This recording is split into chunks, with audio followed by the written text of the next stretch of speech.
Now, one thing about me is that if you challenge my freedom, you're out of my life. Hi everyone, and welcome back to the Enchanting Hour with your host and enchantress, me, Hannah. Welcome. We're going a little bright today. It's not as dark today. Welcome back. Hi. I am excited for this episode because it's kind of like a little bit of an add-on from the last episode and how I talked a lot about women's bodies in society and just societal expectations in general, and how sexuality is heavily based off of, what society deems it to be and what it's supposed to look like, right? I cut off right there because I'm having a reaction to a message, a positive message. But it's just because, I was vulnerable and it can be uncomfortable for me. Anyway. Yeah, that's that. Besides the point. So, with that being said, I recently released an art series called A Series of Devotional Lust. And this podcast episode is basically going to be about just me breaking down the whole entire series and also talking about everything that has to do with society and where that comes from. So we're going to start my beloved series. It's genuinely... This series means the world to me, and we'll go through the whole story of it. So we'll start with kind of the origin of it and where it started. And the reason I'm sharing this is because, one, I want my art to be seen, and two, there's a lot of things and themes that come from this specific series that is going to be more present on my page because of everything that I'm moving through. So I started this series because it's been about a year since I have been learning to step into my power a little bit more. And I've been learning about authenticity, energetic authority, and also just sexuality in general and the feminine power. So this art series came to me about a month ago at this point, and it's because I was just simply working through sensitivity. I was almost reawakening this sensitivity thing, and I'd get up and I show it. But I have up an original print that basically shows, it says my sensitivity is a treasure and your purity is also a treasure. Something along the lines of that. And the reason I bring that up is because that's what I was moving through, and I've always been an extremely sensitive child, but that was kind of what's been on my mind, right? And another thing that I've been moving through a lot within the last year is anger, violence, not in a bad way, not in a physical way, and just the way of anger has something that's been so foreign to me because my whole life I put myself in this good girl position. I put myself in this position that told me that I had to be submissive, but I also at the same time had to be extraordinary. Hear me out. I wanted to be the teacher's pet, right? That kind of persona, but I also wanted to be authoritative, and I wanted to be challenged, and I wanted to show that I could have fun in a challenge. And the minute that I grow, or that I go along the lines of that, or I step into my power and I show that I'm a little more feisty, rejected, right? And that good girl persona of also Miss Goody Two-Shoes, overachiever type archetype. And although there is a lot of lessons that can be good, that can be learned from that, that is kind of my pinpoint of all of it, and the pinpoint of this art series, and how a lot of women stick to this good girl persona because they want to I'm getting batting your eyes, ew. Batting, batting your eyes, trying to almost this idea that begging is attractive to get what you want, but not in the way of a manipulative way, in that good girl persona way that it's cute to look, to be that younger, more innocent archetype that collects that attention and that almost worth in a way. There is worth from that. You are worthy only if you are good, only if you are that good girl persona. And with that being said, that's moving through that was heavy, because as I was moving through that, I was experiencing this anger because I was trapped in that. It's like, because I moved out of that and I got, rejection from moving out of that was so insufferable. It was so upsetting, because I was like, you're telling me that I am powerful and I'm going against authority, so you hate that I'm going against authority. Now, one thing about me is that if you challenge my freedom, you're out of my life. That's just one thing about me. And challenging my freedom is also, like, when my freedom is challenged, I challenge authority. I challenge those around me to say, why are you taking that away from me when I don't see a fair or logical justification? Right? And that's kind of like mainly where this power lies. And I've never been scared of that part of myself, or that power that I have in me to do that, because that's a normal to me. I've always been the person to use my emotions as a fair way of justice, but also be extremely logical and find loopholes, right? So it's not unusual for me. But, you know, this violence / anger kind of was very emotional, and I could tell was heavily rooted in my sacral chakra. And it recently came back up when I was rediscovering this new form of sensitivity. It was like, I was very sensitive, and it feels like this new form of sensitivity that I can't fully pinpoint as to why it's a new form, but it is. And this was coming up, and I found a picture on Pinterest, and it was like of someone like this, right? It was like a chokehold thing, but not violent. It looked gentle. And I found it, and I was like, I want to draw this, but I was having a hard time actually applying it on a piece of paper. So just for the fun of it, I put it on my iPad and just kind of like traced it a little bit and shaded it and added some stuff and changed the color of it and whatever. And originally, this wasn't going to be in the series at all. It was actually going to start with my Violent Delights, which is this one, right? It wasn't going to be in the series at all until I went back on my iPad to do the other prints, and I was like, oh, I really like this. I feel like this needs to be in the series.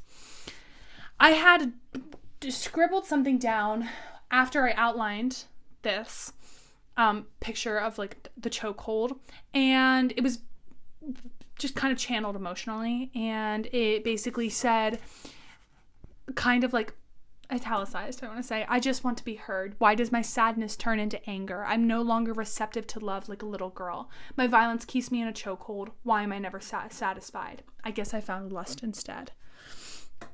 And it was very random, because lust has been something that I have actually been playing around with for a while. The term bounces back and forth in my head, and there's this one tote bag I have that I drew for myself, and it was just my own tote bag that I wanted, and it says lust on it. And after I wrote it, I was like, okay, if I'm walking around with this, people are going to think of it as a sin. But I don't view it as a sin. Why is that?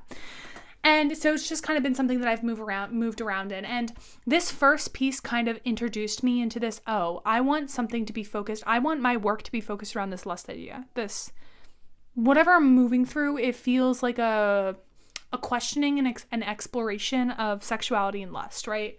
So we end up with this piece. And ooh, I don't want you guys to hear that. And this piece, this is the written text. This is the original piece. I have no text versions, which I'll be showing you guys so you can see the art better. So anyway, that's what it came down to. And this is called Lust Consumes Me. That's what this piece is called. I love this piece. I love the color scheme of it. It is the only piece that is dark. That has a dark background and kind of a dark story to it. The reason I say lust consumes me is because I say my violence holds me in a chokehold. Keeps me in a chokehold. And I named it Lust Consumes Me because I said it keeps me in a chokehold, but it also is this idea of satiation. Is that a word? This idea of never being satiated or satisfied. And to me, when exploring the sin of lust or any of the deadly sins, which will probably be an exploration throughout my whole career, this exploration of the sins is that the sins are called the sins because there's something of too much of them. Like, that didn't make sense. There's always something in them that wants more. You know, you have greed, more. You have rage, more to get your anger out, right? You have sloth, wanting to do nothing, being lazy, wanting more rest. It's always this idea of wanting more, wanting control of this emotion to have at your expense. And to me, society views lust as this sin, but behind closed doors, it's also the most wanted thing. You know, you see so many people using themselves for affection, right? Especially women using themselves for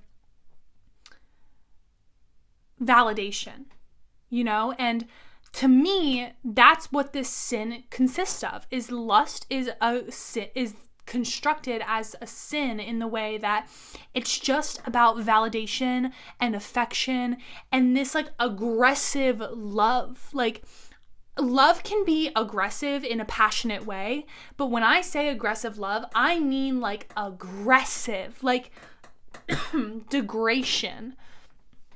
Also, apologies if I cough and stuff like that. I'm currently getting over a sickness, but I want to share. It's when it's aggression, it's degradation. It's this complete like degrading energy that comes from this sin that people seem to want more of, because a lot of the times now aggression is mistranslated as a false idea of passion, right? You know, passion is basically translated to aggression, but that's not what passion is. Passion is not being super aggressive and, you know, whatever. Passion is so much more and so much more devotional than just aggression. And a lot of the times is that sadness and loneliness turns into this hopelessness for romance and this hopeless romantic ideal that then gets put into or translated into wanting physical attraction, wanting physical affection for validation. You know, there's just literally like, it's just almost like hookup culture has created this degradational thing specifically toward women, right? You know, that it can translate for men as well, but it's mainly seen in women. And that's what I wanted to move through, because I think there has been times in my life where I have almost been like, my looks, my enchanting energy can be used for validation in more of a sexual way. And another thing is that social media has portrayed the body to be explicitly sexual only, which is false. Nudity is not inherently or innately sexual. And that's another problem, is that, you know, it has become so rejected to see revealing bodies and raw bodies, which has also contributed to the problem of lust being a thing that is like almost like the doorway to learning about your body, right? So many women barely know how their body functions because the only doorway they've had is their looks being something for validation and them being degraded, or that something's not right, or something doesn't look perfect, or that's not to the standard. And that's even worse, to see that and not know what's supposed to feel good to you, what's supposed to make you happy, what's supposed to make you want it more than it just being validation. Like, there is no room for genuine energy exchange and passion and devotion and actual sacredness, right? And it's just horrible. It's upsetting. Hopefully all that made sense and got my point across, because that's kind of what this is originated from. And I saw this and I was like, this is super, super, super raw, but I feel like I need to share it. And then people around me were like, yes, add it to the collection as the first one. And I was like, yes. And by the way, these can all be translated and interpreted in the way that you want it to be interpreted to your own experiences. But this is what it means to me. And then we move into deciding where I want to put these. Then we're moving into my second piece called My Violent Delights. It reads, my anger burns up my love, passion, and desire, and all I seem to fall into is lust, though it always scalds my skin. Why? So, this piece is not yet at the point where it's love. It's still lust, it's still anger. But mainly, it's the anger that is produced when we realize, oh shit, I've been using my looks for validation, and I have been degraded, and I have had disgusting interactions that makes me scared of it, or even want it too much, that it's not even sacred anymore. And it's almost this anger, this idea of like, okay, I want devotion, I want more, I want it. And we think of lust. We think of the only things that we've experienced because of what society has built us off of, right? You know, you see this piece of two hands, you know, almost being pinned against each other, right? In flames. And the flames represent anger, but also it represents...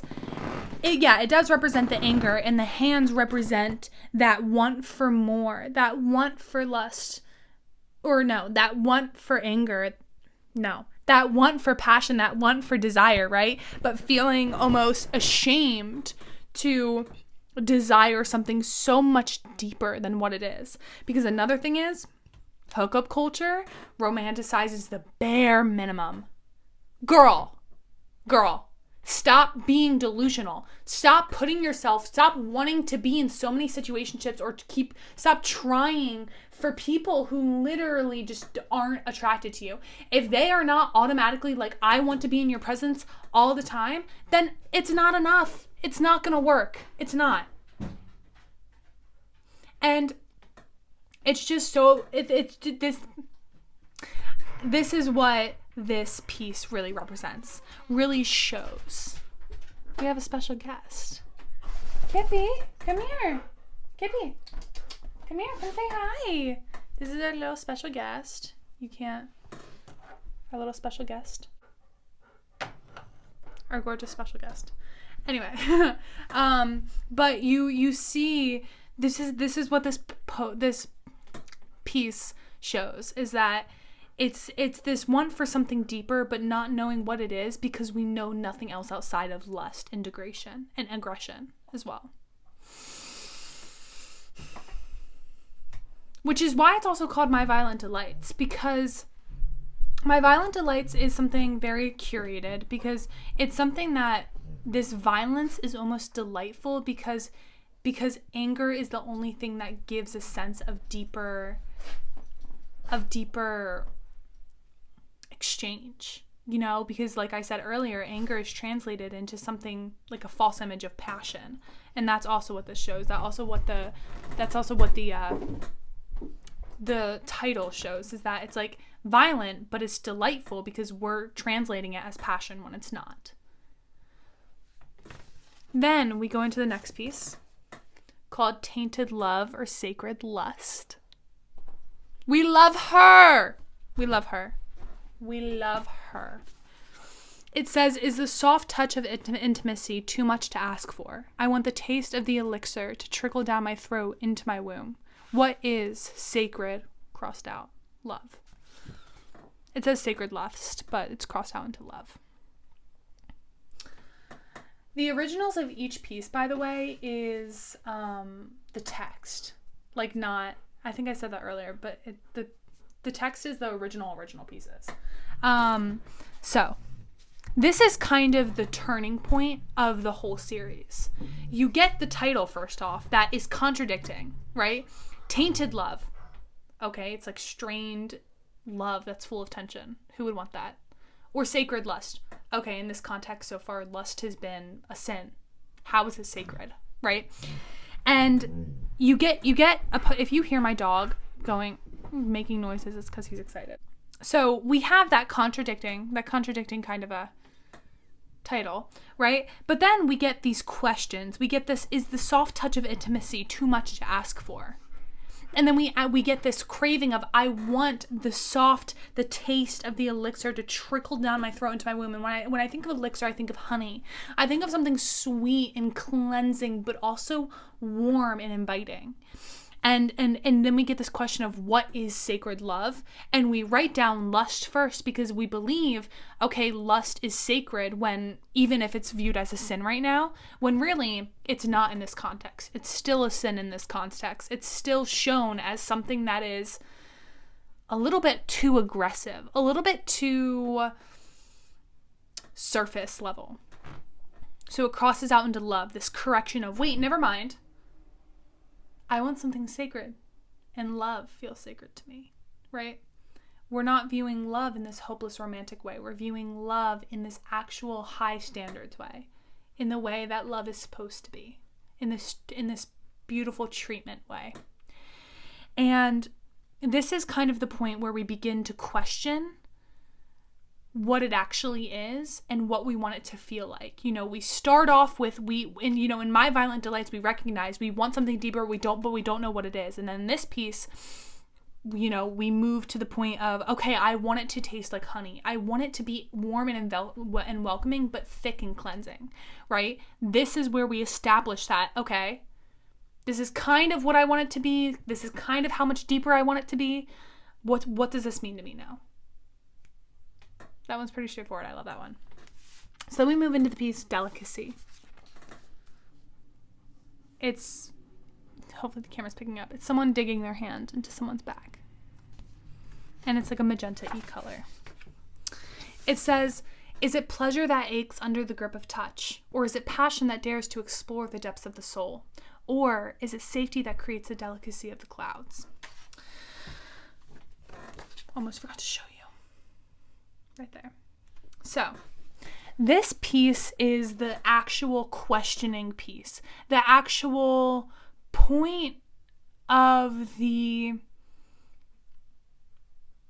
series that dives into questioning and exploring, asking ourselves to almost reconstruct what passion is, what pleasure is, and what delicacy is, what safety is even, right? We get these questions of, or is it safety that creates the delicacy of the clouds, right? It's now asking not only what is passion, but also what is sacred touch? What is sacred tasting?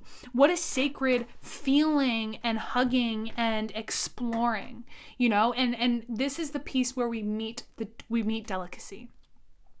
We meet something super deep, super heavy like the clouds, super dense, but also something that, even though it's so deep, it's so delicate. It's so fun to explore. And that's kind of what this piece is. It's just that point of exploring. It's that point of saying, okay, pleasure is something that is induced by touch, but it's also something that is induced by feelings and sacred energy exchange, right? That's what the first question explores. The second question explores that passion is not only something that is super like lips smashing together, that it's almost like you're touching teeth, right? Not aggressive, but there. But it's also that daring energy to explore, saying, look, I know you don't know what this looks like. Can I explore? Can I gently pick at the seams and kind of pull them open intricately and almost like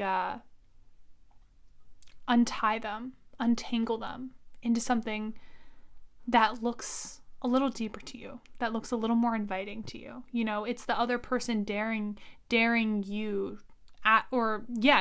daring you. Are you going to open up for me? But also and you daring them. Okay, do you want to though? Do you want to crack me open and finally get the elixir to fall from my heart down? Do you really want to crack open that safe of my heart that I have?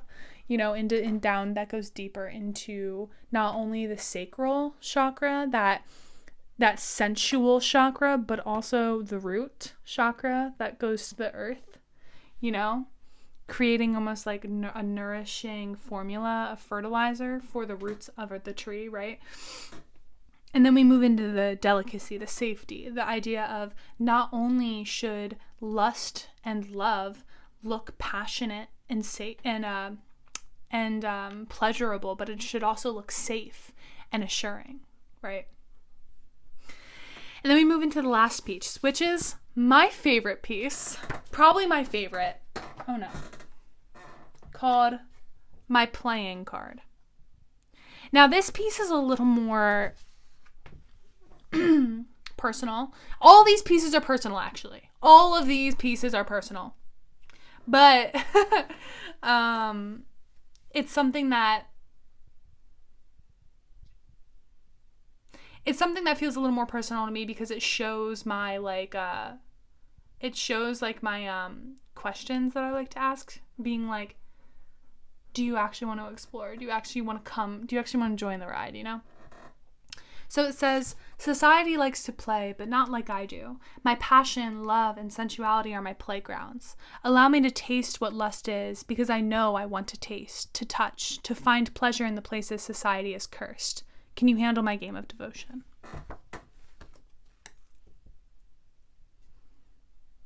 The piece.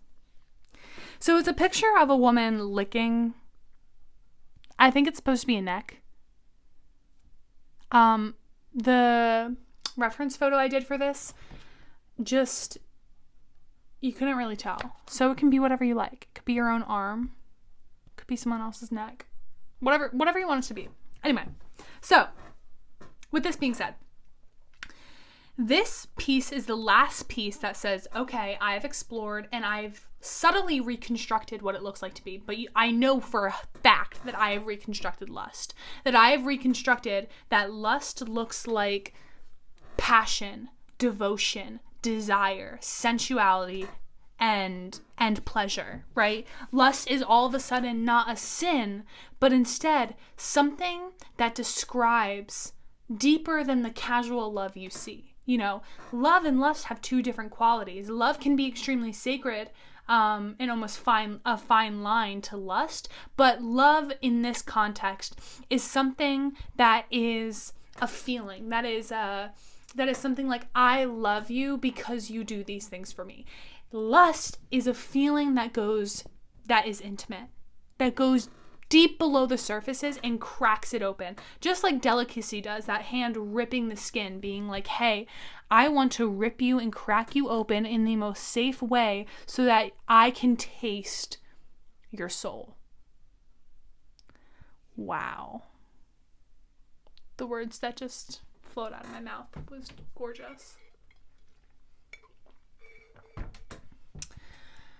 So, lust now is not a sin anymore. It is almost an initiation. We took lust as a sin.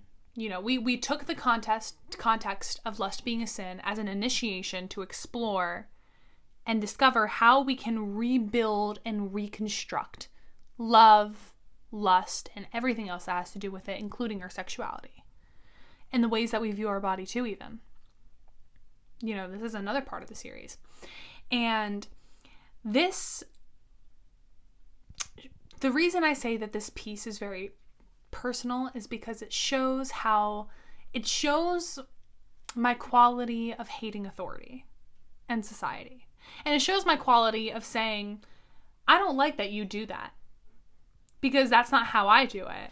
So I'm going to go and I'm going to do my own thing. And you can have fun being the boss of everyone else, but you will never be a boss of me. Right? That's why this piece is personal. But On the other hand, this piece also just shows that all of this, that this whole process that this series portrays is like a constant for me. It is a constant playground. It's like I swing on the jungle gym or the monkey bars of safety being the clouds. I climb the hills of implemented degradation that society has ingrained into my head, ingrained into my beliefs. And I'm also not scared to lick and taste what lust actually feels like when I know it's deeper than the sinful context. You know, it's me being like, I know that I want to find pleasure in the places society has made cringeworthy, right? For example, being childlike, right? Being childlike is not like really it's like kind of like weird to like act like a child now, or to have fun, or to do something, right? Like that's what I mean, is that where society has deemed something cringy, I want to go back into that and make fun out of it, you know, find pleasure in it. And that's what I mean when it comes to the body. You know, for example, a lot of women's bellies are hated, right? That's what I mean of, okay, now I want to find the beauty, the pleasure in bellies that aren't flat, in bellies that are a little thicker but show that there's so much love there, right? I want to find pleasure and beauty in the places that there are stretch marks, because, oh, God forbid, you have stretch marks that show that you're no longer a teenager and you are an actual adult. You are a woman. You have the qualities of possessing life and creating it and sustaining it as well. You know, oh, I want to find pleasure and beauty in women with broad shoulders, because being petite is the perfect point, because that's the good girl persona look. No, I want to find passion and pleasure in the broad shoulders, because they hold authority, they hold power, and they hold strength, right? You know, those are just a few examples that show that idea of how we want to explore now, and how we want to test the waters, how we want to test society a little bit. One more. I want to find pleasure and beauty in those who are outspoken, because God forbid anyone outspeaks any form of authority. I do. I will. Because we need change. We cannot keep repeating history here, babes. Right? You know, that's what this looks like. And, you know, this piece also shows that, okay, you see how explorative and you see how testy I am. Can you handle it, though? A lot of people can't. A lot of people are not willing to, especially if you're like in a relationship and you have someone who has not explored these depths yet, who has not explored what lust actually is in an unsinful context, or, you know, what devotion and sensuality and sexuality and love and passion are that isn't aggressive or angry or rushed, right? You know, hookup culture is also very rushed. It's like, we're done. That doesn't mean anything now. What do you mean it doesn't mean anything now? That was an energy exchange. Dude. Readings, sessions, one-on-one sessions with people are energy exchanges, and you're telling me something 10 times more bigger is not an energy exchange anymore? Like, that's another thing that hookup culture shows, is that it's just one and done, quick, over with. There's no point in actually untangling it, right? You know, and that's what this shows too, is, okay, now anyone who has been with me in this phase where I have not appreciated my bodies in the way that I wanted to, or appreciated the exchange in the ways I wanted to, can you come on the journey with me and rekindle this relationship to lust and love in general and sacrality of this energy? Suddenly, that's what it is, right? So with that being said, I had to take a second and look at it. This series explores this rawness, and this series can be interpreted 10 times more. But it really breaks, the point of this series is to break down everything that hookup culture has made love and lust to be, and sexuality and sensuality and even passion to be. It is not quick. It is not nonchalant. It is also not something where women should be objectified, you know? It is the complete deconstruction of how women are sexual objects. I mean, obviously men can be, I'm going to say that, obviously men can be sexual objects as well. No exclusion, but this series is meant to unlock the feminine,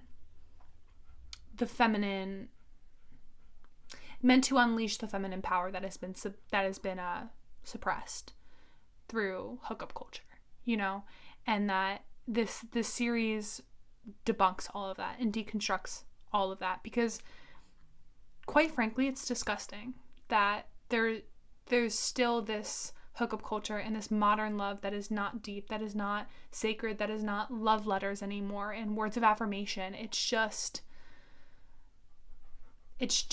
temporary satisfaction through buying things. Not that buying things are bad, but there's nothing else under it, you know. There's more to it than just buying things and showing love physically. You know, it's also, you know, willing to unravel the other person while unraveling yourself with the other person too. You know, there's so much more to it that this is what this series is supposed to show, and that this series is meant to be something that is a little deeper and a little more inquisitive to those who are also exploring it as well, because it's also a lifetime journey as we move through society and what society is changing too. You know, when we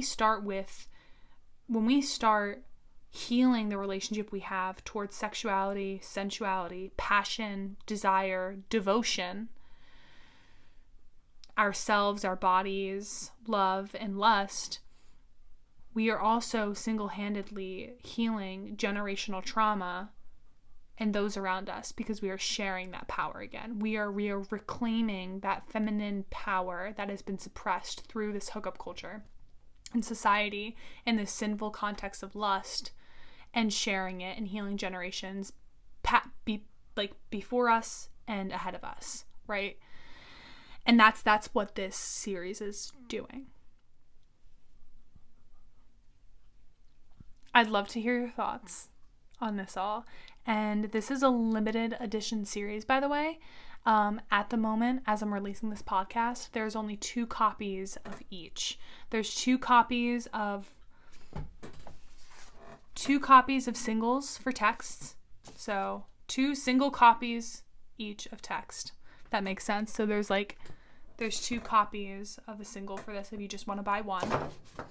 Same goes for those without text. And then there's 2 copies of the whole series. So there's only 2 whole series of each, text and no text. 2 copies of text series, 2 copies of no text series. Hopefully that makes sense. If not, you can always email me and just ask me what is in stock, or you can DM me on Instagram at mercurybeing. So with that being said, this art series was just simply an initiation into my power and rawness being a strength. To shop art and offerings and services, you can head to mercurybeing.com to check out everything else that I'm doing event-wise and my posts. You can head to Instagram at mercurybeing, and I post a little bit on TikTok at mercurybeing. Thank you for listening. I'd love to hear your thoughts, and I'll see you in 2 weeks.